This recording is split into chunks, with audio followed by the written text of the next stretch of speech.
It is now harder than ever to protest in Sydney. Following the horrific Bondi terrorist attack, the government implemented the strictest anti-protest laws in Australia. So do these laws help bring about social cohesion in the face of a crisis? Or do they just make it harder to push back against the government? Across Australia, the anti-Semitic Bondi terror attack brought about a wave of crackdowns on hate speech and actions that could have contributed to this attack. In New South Wales, Premier Chris Minns was quick to make a correlation to the attack and pro-Palestinian protests that had taken place since the October 7th Hamas attack in Israel. As a result, his government has introduced some of the strictest protest laws the nation has ever seen. I want to look at the context of these restrictions. What are they, and how have things transpired since they were introduced?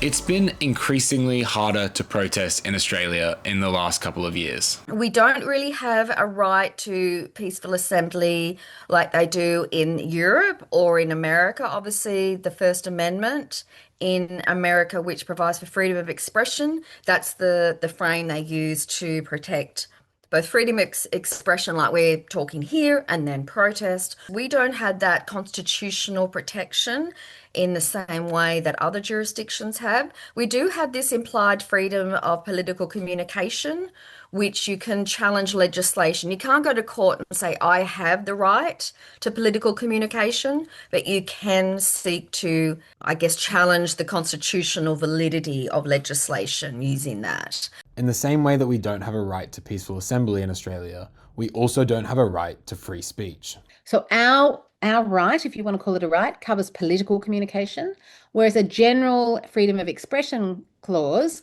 covers non-political forms of communication, right? And so there is quite a lot of hate speech, ordinary racial insults, for example, that aren't really political in nature, and they would get no constitutional protection and would be subject to regulation fairly readily. In 2022, the Liberal New South Wales government introduced the Roads and Crimes Legislation Amendment Act, making it an offence to damage or disrupt major roads or major public facilities. Yeah, I would say there's been sort of gradual restrictions on the right to protest set out in laws, and that's basically in relation to climate protests. So it used to be the case that, say, obstructing traffic or maybe using lock-on devices, so where you lock on to something as part of your protest, whether it's on a tree or at a railway station. And that used to be subject to, say, 6 months prison, and then they've increased some jurisdictions in Australia up to, say, 2 years, 3 years. But there was definitely a turning point in 2025. The New South Wales Labor government attempted to pass the Crimes Amendment Places of Worship Bill, which would give police more powers to issue move-on directions or create offences tied to protests near places of worship. Most of that bill was struck down by the Supreme Court for unnecessarily restricting protests near places of worship, even if they weren't impeding or harassing that place of worship. Then there was Bondi. In relation to the phrase globalise the Intifada, we just saw what globalise the Intifada is. 15 dead people on the shores of Bondi Beach. In the months after the Bondi terrorist attack, both state and federal governments clamped down on protests and hate speech. Most importantly, the New South Wales government passed the Terrorism and Other Legislation Amendment Bill. This bill gave the police commissioner power to blanket ban protests for 14 days after a terrorist incident, a power he could renew for up to 3 months. Will the cops, because, they're part of the state and they're subject to political pressure and political oversight, will they tend to say no where they disapprove of the message? And I think there is some ambiguity in the law there that does make it vulnerable to that kind of misuse. Within the months following Bondi, a number of protests took place with varying amounts of police pushback. Here's how that played out. I'm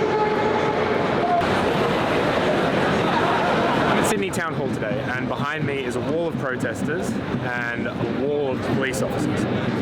The reason for that is that at the end of last year, Premier Chris Minns introduced a new law that allows the police commissioner to ban protests for up to 14 days after a terrorist incident. Basically, Chris Minns, in effect, trying to ban the Arabic language. There's these scary words like intifada and things like that he's trying to cynically link the Bondi tragedy with peaceful protesters like on the Harbour Bridge. The vibe of the protest now is that it's relatively peaceful and everyone's cooperating with the police, and so there's not really been much tension apart from the police telling them to get off the sidewalk and come into this designated spot. Saying that, there is a lot of policing, like a lot.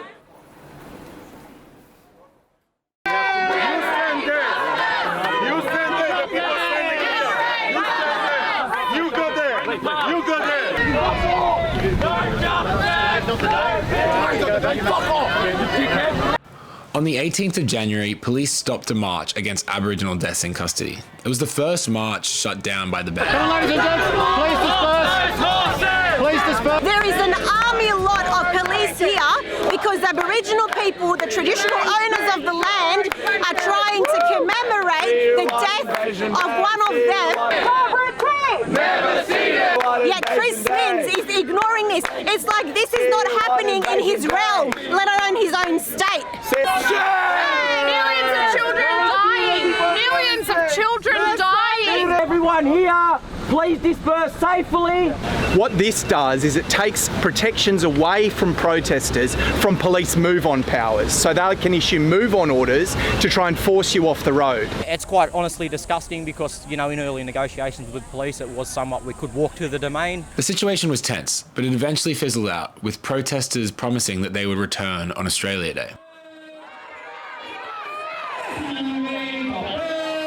We don't want nothing else but what's rightfully ours. Give back our land, please. We know it's stolen. Actually, after all the messages that we've endured and the deaths in custody that our people face today. Under significant pressure, the police allowed 2 marches to go ahead on Australia Day. One for Invasion Day, and one called March for Australia.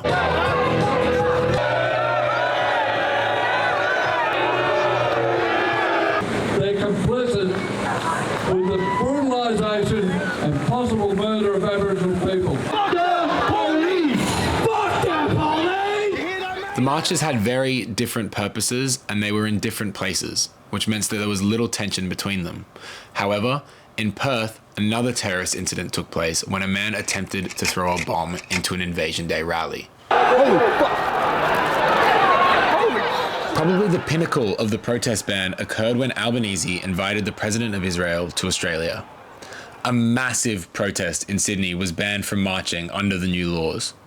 When protesters tried to march, police pushed back, using pepper spray and force to disperse the crowd.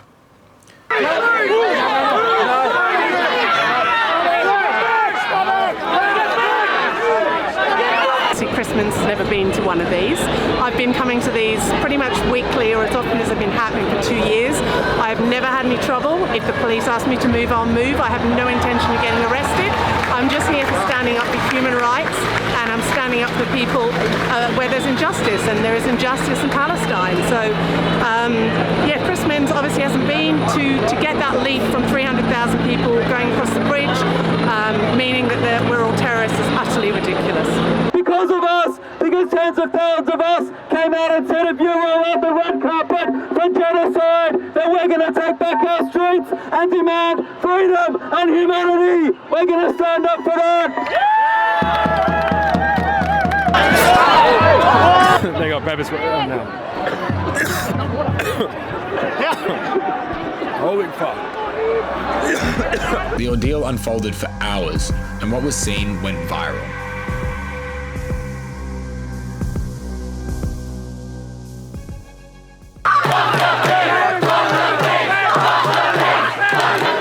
The response from police led to a second day of protest, as the same people rallied outside Surrey Hills police station against what they saw as police brutality and oppression. But the Muslim community here is used to the racist policing because we have faced racism at the hands of Liberal governments, at the hands of Labor governments, who have continued to scapegoat our communities in order to blame us for the problems that they create.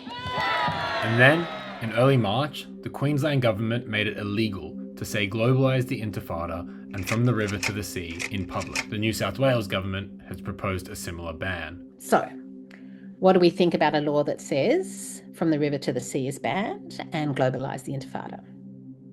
I think I probably ought to just acknowledge my Jewish heritage and say those two phrases terrify me. Like, I know what they mean in the hands of some people. I'm not a person who dismisses the idea that hateful speech can be a real harm. I think it really can.